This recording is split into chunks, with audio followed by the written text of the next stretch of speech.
आगे क्रियाकलाप 3.7 जो चित्र 3.9 की फोटो प्रतिलिपि लीजिए। रेशम के कीट के जीवन चक्र के विभिन्न अवस्थाओं के चित्र काट लीजिए और प्रत्येक के गत्ते अथवा चार्ट पेपर पर अलग अलग चिपकाइए। अब इन चित्रों को आपस में मिलाइए। अब चित्रों को जीवन चक्र की अवस्थाओं के सही क्रम में लगाने का प्रयास कीजिए। जो कोई भी सबसे जल्दी ऐसा कर लेगा वह विजेता होगा। आप अपने शब्दों में रेशम कीट के जीवन चक्र का वर्णन भी कर सकते हैं। इसे अपनी स्क्रैप पुस्तिका में लिखिए। अब आपको क्या करना है विद्यार्थियों, आपको एक अलग अलग फ़ोटो लेनी है। रेशम कीट के जीवन चक्र की अलग अलग काट कर फ़ोटो लेनी है। तो वो काटने के बाद आप चार्ट पेपर पे या अलग अलग चिपका सकते हैं। तो ऐसी अवस्थाओं के क्रम लगाने का प्रयास करना है और जो सबसे पहले लगाएगा वह जीत जाएगा। आप आपके स्क्रैप बुक में भी यह कर सकते हो। चलिए आगे, कोकून से रेशम तक। रेशम प्राप्त करने के लिए रेशम कीटों का पालन करना, उनके कोकूनों को एकत्रित करना, फाइबर प्राप्त करना।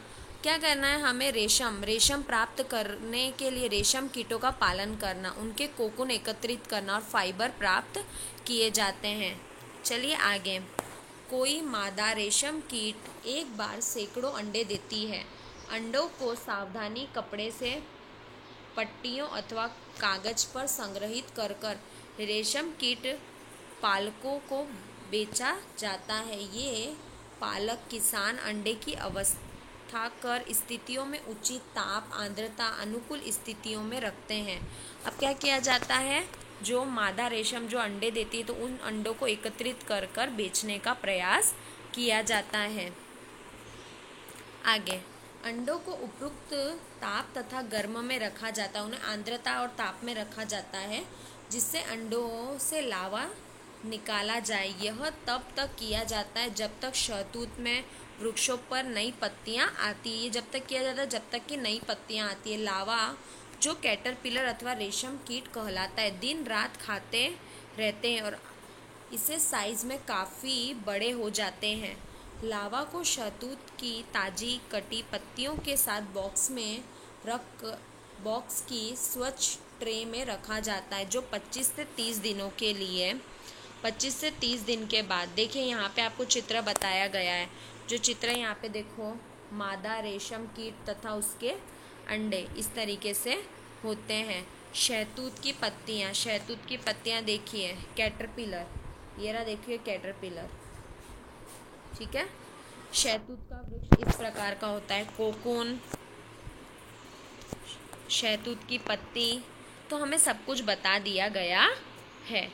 अब इसके आगे, कैटरपिलर खाना बंद कर देते हैं तो कोकून बनने के लिए वे बॉक्स में बने छोटे छोटे कक्षों में चले जाते हैं। इसके लिए ट्रे में छोटी रैक या टहनियाँ रख दीजिए जिससे कोकून जुड़ जाते हैं। कैटरपिलर अथवा रेशम कीट कोकून बनाते हैं जिसके भीतर प्यूपा विकसित होता है। कैटरपिलर क्या बनाते हैं? कोकून बनाते हैं या रेशम के कीट बनाते हैं। चलिए आगे, रेशम का संसाधन। रेशम फाइबर प्राप्त करने के लिए कोकून की एक बड़ी ढेरी का उपयोग किया जाता है। जो वयस्क कीट के विकसित होने से पहले कोकून को धूप में रखा जाता है, जो हमने पहले देखा था।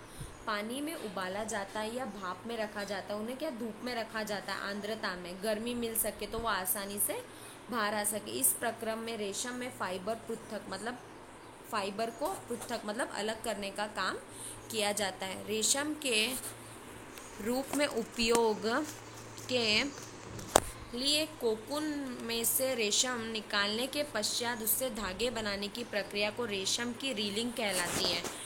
कोकून में से रेशम निकालना। अब कोकून में से हमने रेशम निकाल लिया, कोकून में से हमने रेशम निकालने की प्रक्रिया कर ली, तो उस प्रक्रिया के अंदर उसके बाद से उसे हम क्या बोलते हैं? रेशम की रीलिंग कहते हैं।